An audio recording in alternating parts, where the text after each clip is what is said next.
Bienvenue sur toute l'actualité en France et à l'international. On commence tout de suite. Ce n'est pas un titre sorti d'un film de guerre. Ce n'est pas une simulation. Ce n'est pas un avertissement. Cela s'est déjà produit. Et ce qui vient ensuite est quelque chose que Washington ne veut pas que vous calculiez. Parce qu'une fois que vous voyez le tableau complet, la question n'est plus de savoir si l'Iran peut survivre à cette guerre. La question devient, est-ce que quelqu'un le peut? Parce que, dans la version trumpiste de la stratégie, moins on calcule, plus il est facile d'appeler le chaos un plan magistral. Chaque guerre a un moment où le camp qui l'a déclenché réalise que quelque chose a mal tourné. Et ce moment, pour les États-Unis, peut être déjà arrivé. Des analystes militaires qui observent ce conflit à distance ont commencé à remarquer une tendance. Une tendance que des stratèges chevronnés disent d'avoir déjà vue. La campagne aérienne américaine contre l'Iran a commencé avec confiance, elle a commencé avec précision. Elle a commencé avec le type de puissance de feu qui, par le passé, a forcé de plus petits pays à revenir à la table des négociations en quelques jours. Mais l'Iran n'est pas un petit pays, et la campagne ne se déroule pas comme prévu. Voici ce que montrent les données. Apparemment, la version de la guerre pour la conférence de presse était plus efficace que la vraie. Quand une force aérienne entre dans une campagne de bombardement soutenu, elle commence par ce que les planificateurs militaires appellent de véritables cibles. Centres de commandement, dépôts d'armes, installations de défense.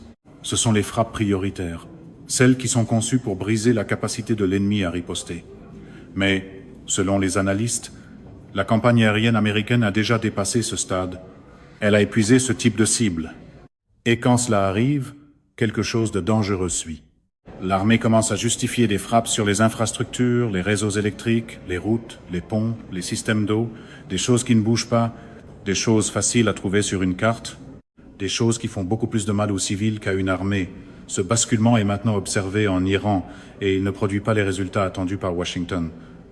C'est généralement à ce moment-là que la rhétorique devient plus bruyante parce que les résultats, eux, ne font plus le travail. Pendant que les frappes se poursuivent, la riposte iranienne ne s'est pas affaiblie. Elle s'est intensifiée. Le slogan était censé être court, propre et triomphal. La réalité a décliné l'invitation. Ces derniers jours, l'Iran a lancé plus de missiles vers Israël qu'au cours des dernières semaines, tout en poursuivant simultanément des frappes quotidiennes contre des cibles du Golfe et en maintenant le détroit d'Ormuz effectivement fermé au trafic maritime hostile. Ce n'est pas le comportement d'un pays en train d'être vaincu. C'est le comportement d'un pays qui s'était préparé exactement à ce scénario. Maintenant, c'est ici que les conséquences dépassent largement le champ de bataille. Le détroit d'Ormuz, cette étroite voie navigable par laquelle passaient environ 75 pétroliers chaque jour avant ce conflit, n'en voit maintenant plus que 3 ou 4. Le Lloyd's de Londres, l'une des plus puissantes institutions d'assurance au monde, a pris la décision commerciale qu'aucun propriétaire de pétrolier ne peut se permettre d'ignorer. Le risque est trop élevé. Le détroit est fonctionnellement fermé, non pas parce que l'Iran l'a physiquement bloqué, mais parce qu'une guerre a commencé, et que les guerres rendent les océans dangereux pour les affaires. Le résultat, c'est un effondrement de la chaîne d'approvisionnement qui se propage maintenant dans toutes les directions. Les approvisionnements en engrais, essentiels à la production alimentaire en Afrique et en Asie, sont perturbés. Des analystes qui suivent les marchés agricoles avertissent déjà que si cette pénurie n'est pas résolue dans les prochaines semaines, des conditions de famine pourraient apparaître dans 6 à 10 mois sur plusieurs continents. La fabrication de semi-conducteurs, fondement de l'économie mondiale moderne, est menacée. Les usines de Taïwan, de la Corée du Sud et du Japon ont besoin d'hélium pour produire des micropuces. Cet hélium circule dans des chaînes d'approvisionnement liées à cette région. Ces chaînes d'approvisionnement sont maintenant brisées. Ce que les analystes trouvent le plus frappant, ce n'est pas la dimension militaire de cette crise. C'est le silence de Washington sur ses conséquences. L'objectif, disent les observateurs, est resté fixé sur une seule chose, démanteler l'infrastructure militaire et économique de l'Iran pour satisfaire une exigence géopolitique voulant qu'Israël ne puisse pas être contesté dans cette région. Mais le monde ne fonctionne pas à l'intérieur de cet objectif. Le monde échange, le monde mange, le monde produit, et en ce moment, ces 3 réalités sont en danger. Quelque part, un argumentaire pro-Trump essaie probablement encore de vendre ça comme une démonstration de force, comme si des voies maritimes désertes relevaient du marketing. Il existe une vieille règle de la guerre. Le camp qui contrôle le ciel contrôle la guerre. Washington croyait que cette règle s'appliquait encore. L'Iran vient de la réécrire. Quelque chose de fondamental a changé sur ce champ de bataille, et les chiffres qui sortent de la région forcent même les analystes militaires les plus optimistes à s'arrêter et à réévaluer tout ce qu'ils supposaient de la domination militaire américaine au Moyen-Orient. Les systèmes de défense aérienne et antimissiles qui étaient censés protéger Israël et les Émirats du Golfe Des systèmes qui ont coûté des milliards de dollars à construire, à entretenir et à faire fonctionner n'ont pas été à la hauteur des attentes. C'est le langage prudent et professionnel que les analystes utilisent en ce moment.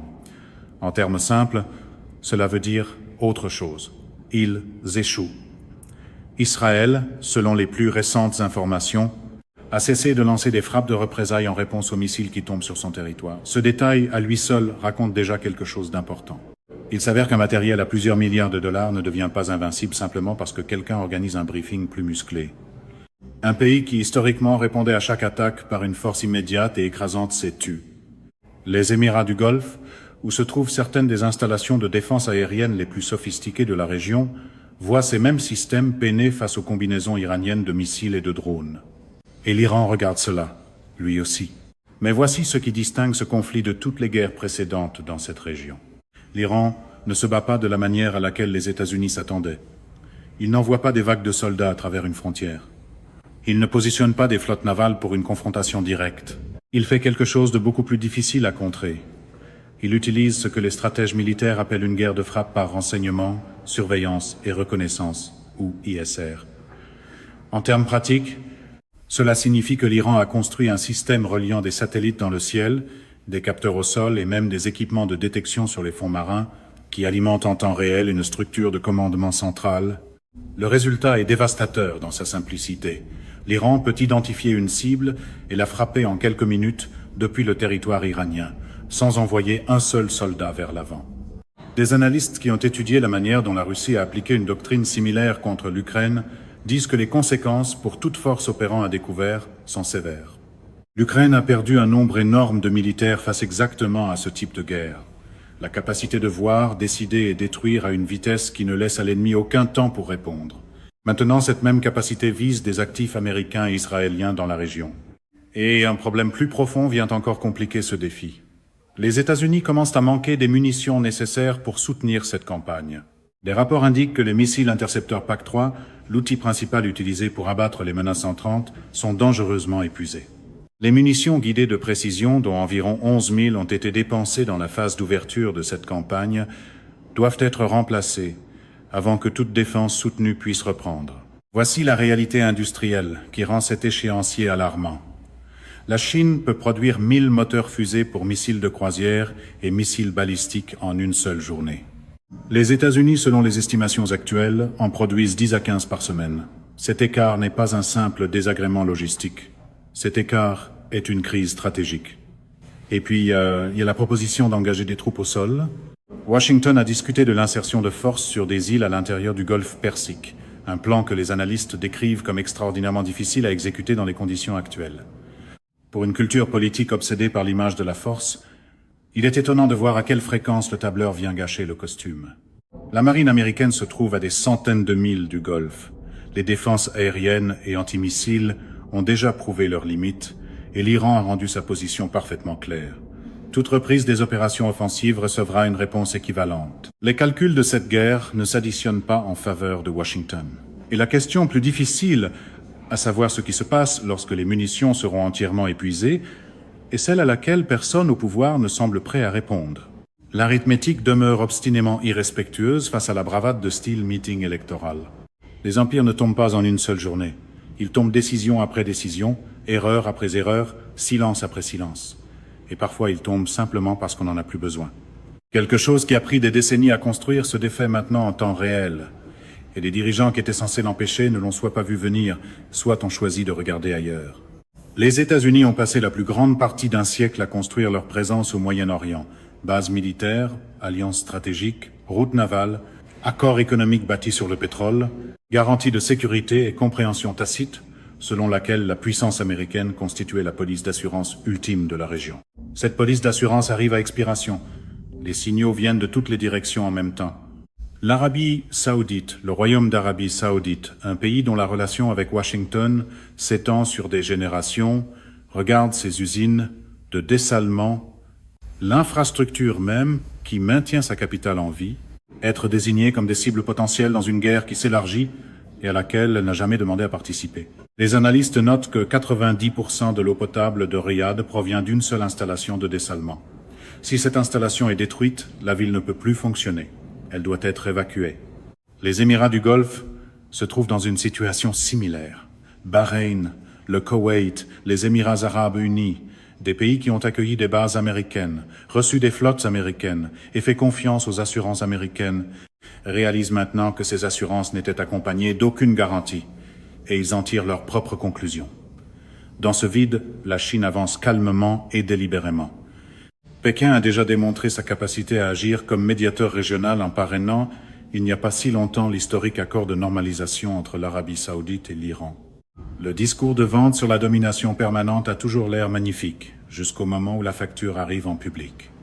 Ce n'était pas un accident, c'était un signal.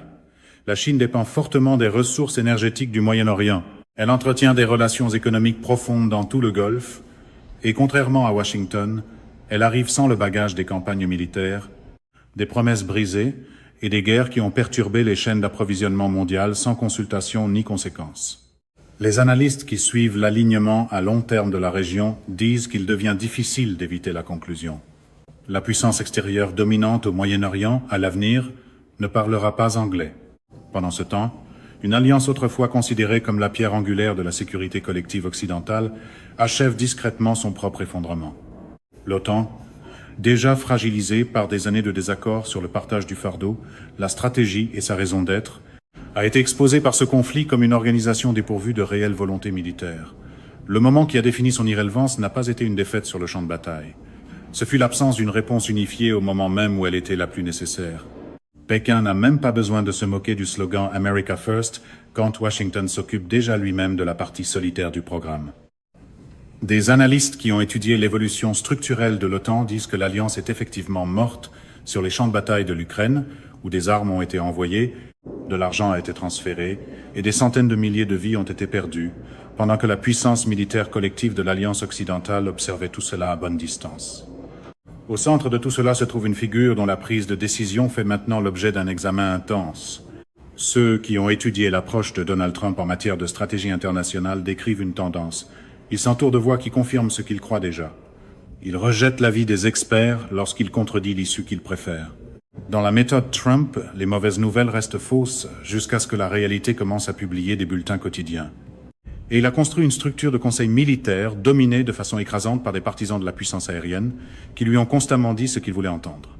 Des décennies de preuves suggèrent que les campagnes aériennes, à elles seules, ne gagnent pas les guerres. On lui a dit le contraire. Et puis, il y a Israël. Les analystes qui observent la situation interne d'Israël décrivent un pays dont la cohésion sociale se fracture. Les citoyens qui en ont les moyens financiers partent. L'armée absorbe des pertes qu'elle n'a pas reconnues publiquement. Et les défenses antimissiles qui étaient censées rendre Israël intouchable ne tiennent plus.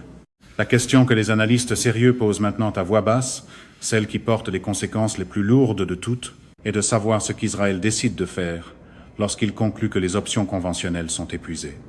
Toute guerre finit par atteindre un moment de vérité. Non pas sur le champ de bataille, ni dans les manchettes, mais dans les chiffres. Voilà le danger de bâtir une stratégie comme une campagne bâtie des applaudissements. Récompenser l'écho, ignorer les voyants d'alarme. Et en ce moment, les chiffres parlent dans une langue qu'on ne peut pas ignorer. Des analystes qui suivent les marchés financiers mondiaux d'aussi près qu'ils suivent les mouvements militaires pointent vers un seul indicateur qui porte plus de poids stratégique que n'importe quel décompte de missiles. Rapport de frappe aérienne. Le rendement des obligations américaines à 10 ans. Il se situe à 4,3% et il continue de monter. Pour ceux qui ne sont pas familiers avec ce que cela signifie en pratique, l'explication est simple. Quand la confiance dans la stabilité économique d'un pays s'affaiblit, le coût d'emprunt augmente. Quand le coût d'emprunt dépasse un certain seuil, la dette devient ingérable. Les marchés, contrairement aux porte-paroles de campagne, ont la mauvaise habitude de compter. L'appareil de l'État, les dépenses militaires, les programmes sociaux, le fonctionnement institutionnel commencent à ployer sous leur propre poids. Ce seuil est de 5%. Les analystes disent que les États-Unis s'en approchent. Le marché boursier n'a pas encore reflété toute la réalité de cette situation, et il y a une raison à cela. Le récit présenté au marché financier, à savoir que ce conflit progresse avec succès, que la paix est imminente, que la campagne a atteint ses objectifs, a créé un tampon artificiel entre la perception et la réalité. Éventuellement, même l'argumentaire le plus amical découvre que les taux d'intérêt n'applaudissent pas au bon moment. Mais les tampons artificiels ont des limites. Les marchés ne sont pas patients indéfiniment. Les investisseurs ne restent pas fidèles pour toujours à une histoire. Et quand l'écart entre le récit officiel et les faits observables devient trop grand pour être comblé, les corrections n'arrivent pas graduellement. Elles arrivent toutes en même temps. Les économistes qui étudient les effets en cascade de ce conflit travaillent maintenant avec deux scénarios distincts. Le premier suppose que la guerre se termine dans les prochaines semaines. Dans ce cas, l'économie mondiale absorbe un choc sévère, mais survivable. Les chaînes d'approvisionnement commencent à se rétablir. Les engrais atteignent les marchés qui en ont besoin. La production de semi-conducteurs se stabilise. La récession déjà en formation reste contenue. Le deuxième scénario suppose que la guerre se prolonge davantage. Dans ce cas, le mot utilisé par les analystes n'est pas récession. C'est dépression. Une guerre vendue avec une certitude martiale peut quand même finir avec une facture qui sonne beaucoup moins héroïque. Une contraction économique mondiale d'une ampleur inconnue dans la mémoire vivante, provoquée non seulement par une mauvaise gestion financière, mais par la perturbation délibérée de l'infrastructure physique qui permet au monde moderne de fonctionner. Au centre du paysage d'après-guerre se trouve une seule géographie qui définira ce qui vient ensuite, le détroit d'Ormuz. Les analystes qui étudient les précédents historiques en matière de gouvernance des voies navigables contestées pointent vers un modèle qui a fonctionné avec une équité constante pendant plus d'un siècle. L'administration turque des Dardanelles. Après les ravages de la Première Guerre mondiale, un accord a été conclu donnant à la Turquie le contrôle sur le passage à travers ce détroit étroit et stratégiquement vital. Pendant des décennies, aucune grande puissance n'a soulevé d'objections sérieuses à la manière dont cette administration a été exercée. Les observateurs croient que l'Iran, appuyé par la Chine, la Russie et d'autres acteurs régionaux, est en position d'adopter un modèle similaire pour la gouvernance d'Ormuz, avec un détail important. Les États-Unis ne seront pas invités à cette table de négociation. Et ainsi, la question finale, celle dont les conséquences s'étendent bien au-delà de ce conflit, reste sans réponse. Que fait Israël quand il accepte que l'issue qu'il recherchait ne peut pas être obtenue par des moyens conventionnels? Les analystes ne parlent pas à la légère lorsqu'ils soulèvent cette question. Ils parlent à partir d'une évaluation des schémas de comportement, des lacunes en capacité militaire et de la psychologie documentée des nations qui croient que leur survie est en jeu. L'espoir, exprimé avec prudence et sans certitude, est que le calcul rationnel l'emporte, que le coût de l'impensable reste trop élevé pour qu'une main ose s'en saisir. Mais l'espoir n'est pas une stratégie. Et le monde regarde une région où les stratégies échouent les unes après les autres depuis des semaines. Pour les caméras, on peut toujours emballer cela comme de la fermeté. Pour tout le reste du monde, cela ressemble surtout au prix de plusieurs années passées à confondre le théâtre avec le contrôle. La guerre qui devait durer quelques jours est en train de réécrire des décennies de certitude. Et le signal n'a jamais été aussi fort. C'est la fin de ce bulletin d'information. N'oubliez pas de vous abonner pour ne rien manquer de l'actualité en France et dans le monde. Merci de nous avoir suivis. Au revoir, à bientôt.